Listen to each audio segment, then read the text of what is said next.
this is my first impressions of the Samsung Galaxy S23 FE after 120 days and counting. I have a lot to talk about the Samsung Galaxy S23 FE, so let's get into it.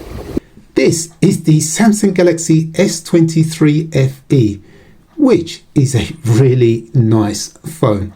I suspect the reason why Samsung dropped the name Fan Edition and just opted for FE is because they could not provide some of the popular features fans like myself like, such as a headphone jack and expandable storage. Now, if you're thinking of picking up this device, and I hope I'm going to convey it well on camera, and that is that it is a big phone. It's not uncomfortably big, so if you put it in any trouser, pants or jacket pocket, you'll know it's there. But again, it's not an uncomfortable feeling, and it's got a nice weight to it, not too heavy. Now, just to give you a sense of proportion, so on my left here, I've got the Samsung Galaxy S24 Ultra. So if you see, I've got them at the same at the bottom. So you'll see just at the top there that the S24 Ultra is marginally taller than the S23 FE on the right. So again, shouldn't be an issue. And again, just one more comparison. So I've got here on the right the Google Pixel 7a. So again, I've got them bottom both at the same level, and then at the top there you'll see that the S23 FE is marginally bigger. Now, because the S23 is marginally bigger, that's not a bad thing, as I shall demonstrate later in the video. Personally, I like a big phone because it means you can see more on the screen. When it comes to call quality, I have to say I've had no issues with the device. Calls are clear, crisp and sharp.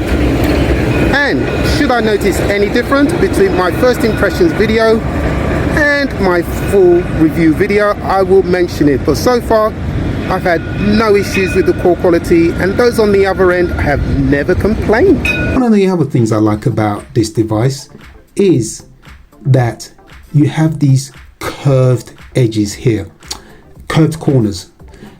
And as a result of that, what it means is when you hold it in your palm of your hand, you don't get that kind of digging sensation. It just feels snug. Whereas if you take a look at the S24 Ultra here, this is my main daily driver. Yeah, look, you do feel that, but it's ironic to say, but actually, obviously, this is my main daily driver. So, but then, kind of got used to sort of holding it like this because I love this phone, but that's for another video. The star of the show today is the S23 FE. So again, if you're thinking of picking up this device, just remember these curved edges are really nice, feels really snug in the hand.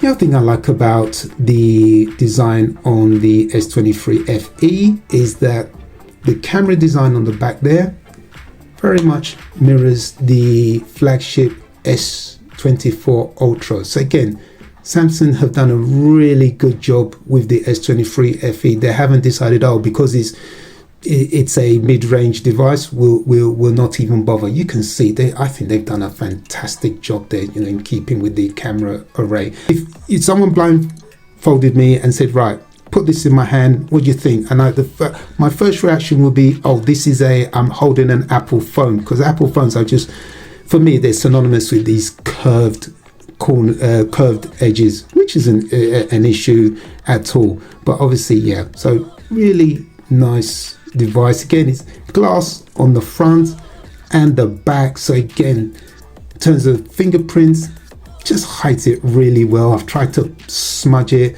and bring it really close to the camera so you can see it does hide the fingerprints really well. So again, well done to Samsung. One thing I have noticed with the Samsung Galaxy S23 FE, especially in this first impressions video, which again I highlight, is after 120 days. And that is that, like most cameras, the devices do get hot.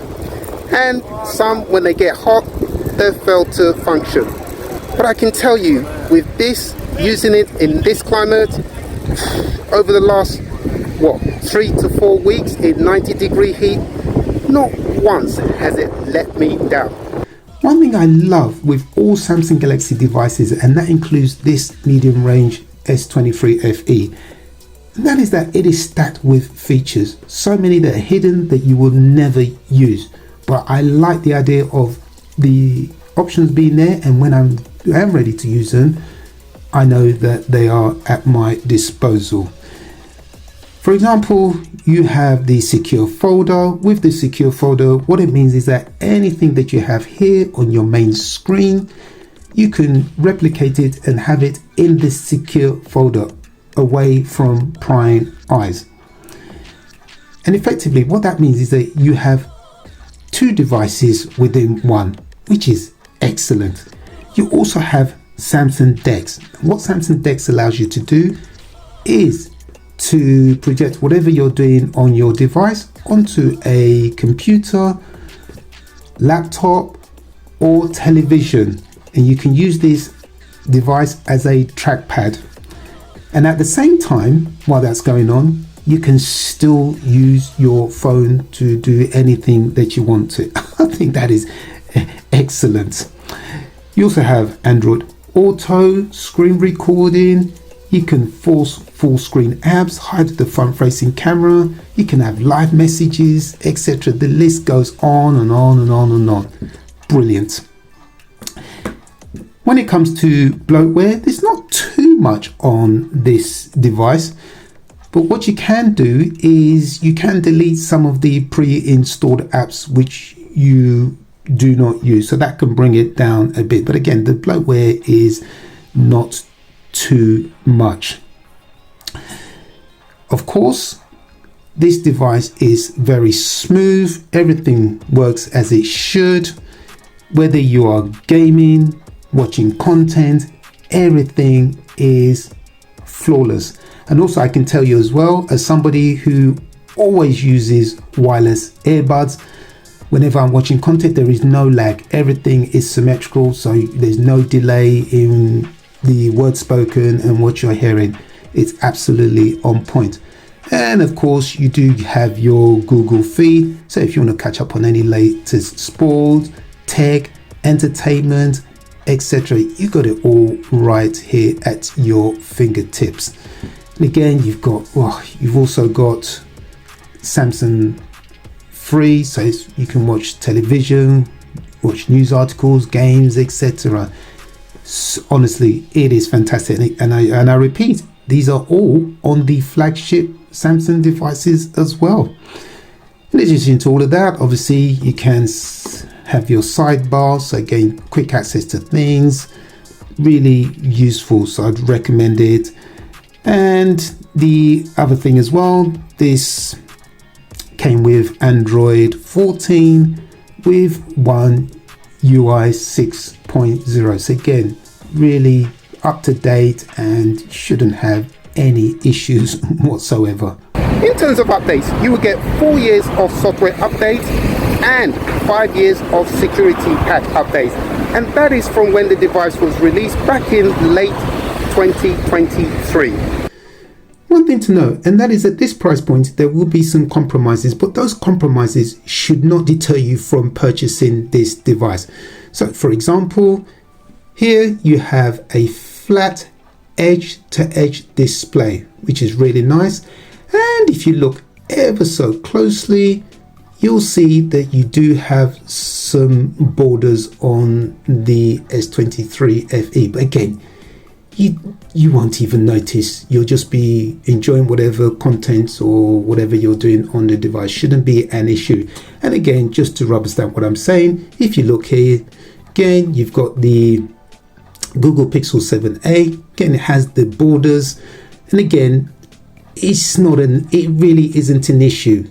If that's an issue, then I think anyone arguing that point about the borders is missing the point, because these are mid-range devices. Now, if either of these were flagship models with these, which you could call thick borders, then I could understand. But for me, at this price point, it's not an issue. The other great thing with this Samsung Galaxy S23 FE is that you do have Comes with a 60 Hz refresh rate, and you can bump that up to 120 Hz should you choose to do so. Now take the iPhone 15 and 15 Plus.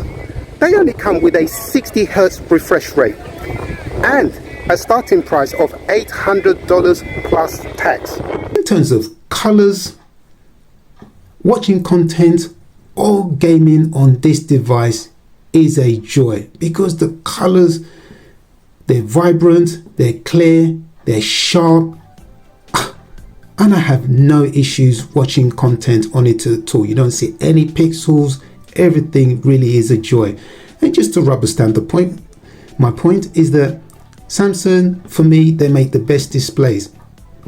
And just to corroborate that, Samsung not only make displays for their devices, but they also make displays for other phone manufacturers as well. And again, they just continually do it year after year after year, which is excellent. On an older Samsung devices, when it comes to your messages, you'll have the Samsung messages icon, but that's now been replaced with this messages icon, and that's the Google one. So that's definitely trusted. So that's something to look out for.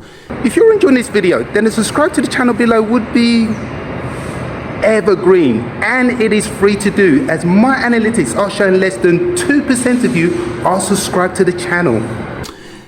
As I mentioned earlier, because this is a big phone, it has its advantages, and that is that you can multitask on this device. When I say that, what I mean is that you can have two apps running side by side, whether in portrait or horizontal mode on this device, which again, you'll see on flagship models.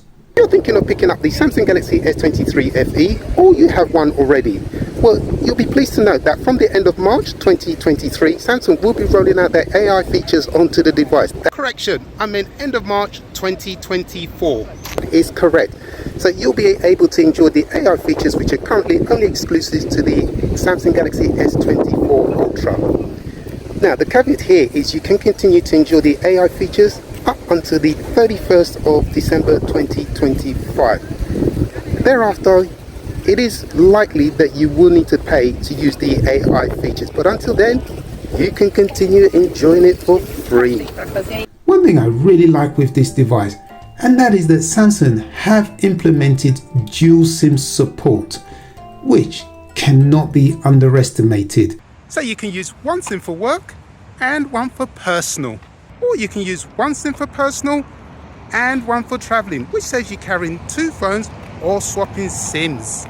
You can also use an eSIM with the device. I did say that I had a lot to talk about this device, and this is just my first impressions video after using this device for a good 3 months now. One thing I would definitely say about this device is that it is an all-day phone, and that's with medium to heavy use. I pretty much did everything on this device. The only thing I don't do is gaming. I just don't game on my devices, but other than that, yeah, I throttled it, and yeah, I could barely draw the battery down. Now, on that note, you don't want to let the battery get too low on the device, because when you're charging it, it can take a while to fully charge back up again. So again, something to be mindful of. In addition to the obviously wired charging, you also have wireless charging with this device. That is correct, wireless charging at this price point on the Samsung Galaxy S23 FE. In addition to that, you have reverse wireless charging. Now, I love the reverse wireless charging, because what it means is it can charge up, say, a friend's device, give them a nice top up, and then they're on be on their way. Or the other thing I use it for is for charging my wireless earbuds on there. Excellent feature. In terms of biometrics, obviously you have the usual pin pattern, and here you also have face unlock, and I can tell you it does work. It works. I've had no issues with the face unlock whatsoever. So yeah, really nice feature at this price point. One thing I certainly love with Samsung devices, and that is the level of customization. For me, it is second to none. And what it means is that you can keep your device looking fresh and up to date. Again, so many in there, and you get lots of free customization options within the device. And on top of that, obviously you get the always on display. Just quickly demonstrate that there. So again, look at that, very easy to read even at night time. The other thing that I like about this device as well is that it does have an IP68 dust and water resistant rating. Again, that should not be underestimated, because it means obviously you can take it to a beach. You know, if you drop this in water, you don't have to panic. Obviously it's for a certain period of time. As a bonus tip, if like myself you like to use a stylus with your device, well, you'll be pleased to know that I have found a stylus, yes, a generic one that you can use with the Samsung Galaxy S23 FE. The camera specs on this device are on par with the flagship Samsung devices, and I'm going to prove that to you. Just before I do want to highlight that I have made a much more in-depth video on the camera features on the Samsung Galaxy S23 FE. So, but here I just want to whistle through some of the highlights on the camera features on this device. So going here, so in your photo, one thing I really like is if you're not an expert and you can't determine which camera lens to use, so there you've got the 12 megapixel camera. Just tap on it, look at that. So now you can determine whether you're using the 12 megapixel camera or the 50 megapixel camera. Excellent. So that is a very useful feature. So again, if we just run through here, so you got your video, got single take. I really want to focus on the more section here. Now, if I bring over the Samsung Galaxy S24 Ultra, so again, I do want to prove it to you. Everybody tells you, oh yes, I want to prove to you why the S23 is a flagship killer. So if I bring that closer, so let's start on the top left there, so we can see, okay, yes, you have expert RAW on the S24 Ultra on the left, but you don't have it on the S23 Ultra. Not a big deal. Moving along, we've got Pro on both, Pro Video, Night, Food, Panorama. You've got slow motion. In fact, you've got super slow motion on the S23 FE on the right there. Wow. Then obviously you got both have hyperlapse, portrait video. Now the dual record on the S24 Ultra on the left, don't be deceived, because that's very similar to the director's view on the S23 FE. And then if you look, the last option there, the single take on the S24 Ultra. But look, you can see on the S23 FE, you also have it there too. Let's now take a look at some photos and videos taken with the Samsung Galaxy S23 FE. And remember, none of them have been doctored in any shape or form.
Let's now look at the video capabilities using the rear facing camera. So bring that forward, just tap on there. So we can see we can shoot video up to a maximum of 4K at 60 frames per second. And if you want to take it further, you have the option to shoot in 8K up to a maximum of 24 frames per second. Again, all that you'll see on the flagship models. Now, let's now take it over to the front facing camera. Again, bring that forward and you'll be able to see, look at that, you can shoot video up to a maximum of 4K at 60 frames per second, which is excellent. And also, just very quickly whilst we're here, if you just tap on the top left there, so again you've got some other options here, so you can go in at your will and just play about with these options. If you're looking to pick up this device, I would highly recommend purchasing the 256GB model. Don't worry, this is not a sales pitch, because I purchased this device with my own money. Now, the reason why I say that is because you do have the ability to shoot videos in 8K. And you may not realize it, 8K files eat up a lot of your internal storage. And remember, there is no expandable storage on the device. If you're looking to pick up a mid-range device which has features which you'll see on flagship devices costing over $1,000, I think you've got a real steal right here.